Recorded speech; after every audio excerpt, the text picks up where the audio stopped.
नमस्कार दोस्तों, यही मेरा पहला वीडियो। आज हम अक्टूबर में होने वाली अंतरिक्ष के घटना के बारे में जानेंगे। 1. हार्वेस्ट सुपरमून 5 से 7 अक्टूबर।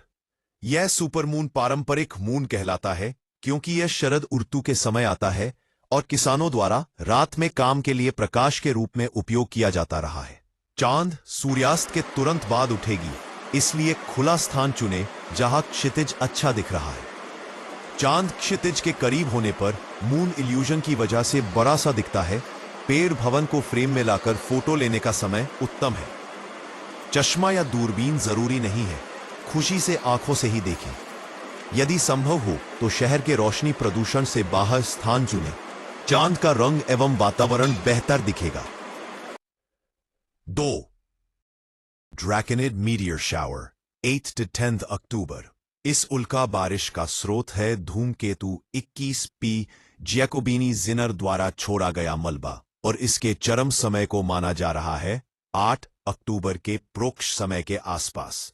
हालांकि पूर्णिमा के थोड़े बाद का समय है, इसलिए चांद की रोशनी कुछ बाधा भी बन सकती है।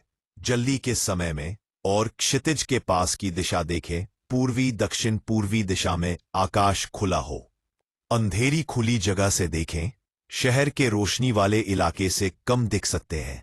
3. C 2025 A6 Lemon और C 2025 R2 Swan मध्य अक्टूबर। अक्टूबर 2025 में दो धूमकेतु विशेष ध्यान में है, लेमन और स्वान। कॉमेट लेमन C 2025 A6, इसकी कक्षा बहुत लंबी है और यह अक्टूबर में पृथ्वी के करीब आएगी। कॉमेट स्वान यह भी दुर्लभ प्रकार की कक्षा में है और अक्टूबर में दिखाई दे सकती है।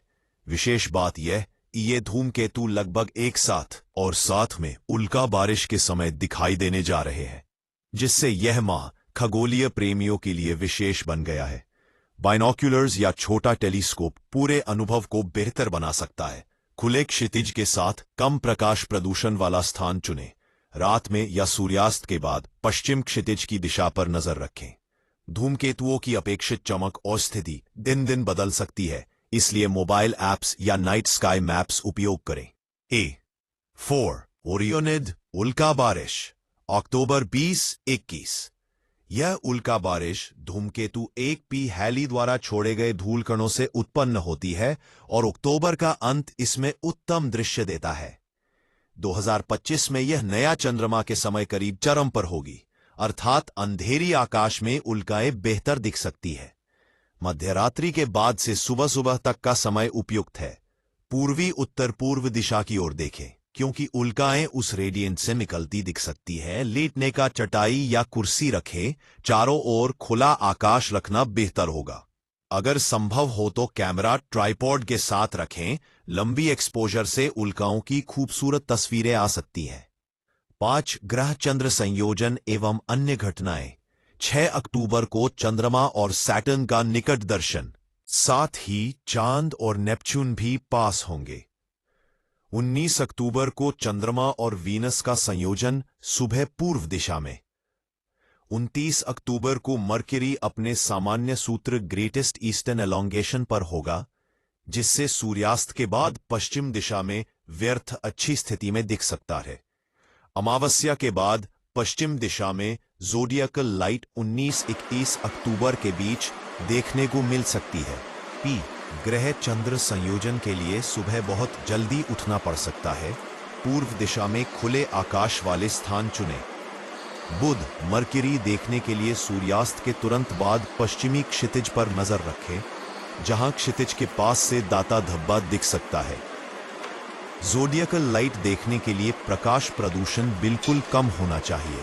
शहर से बाहर किसी ऊंचे स्थान पर निकलना बेहतर होगा। पाठ भारत के अधिकांश हिस्सों में यदि मौसम साफ हो तो इन घटनाओं को आंखों से देखा जा सकता है। हल्की दूरबीन या बाइनोक्यूलर साथ रखना लाभदायक रहेगा, विशेष रूप से धूमकेतु और गहरे आकाशीय वस्तुओं के लिए। खुला क्षितिज और कम प्रकाश प्रदूषण वाला स्थान चुनें, चाहे दोस्तों परिवार के साथ खुली छत हो या गांव कस्बे का पार्क। तस्वीरें लेना चाहे तो ट्राइपॉड के साथ कैमरा सेट करें। 10-20 सेकंड की एक्सपोजर उल्का या धूमकेतु की तेल कैद कर सकती है। और अंतरिक्ष के बारे में जानने के लिए चैनल सब्सक्राइब करें।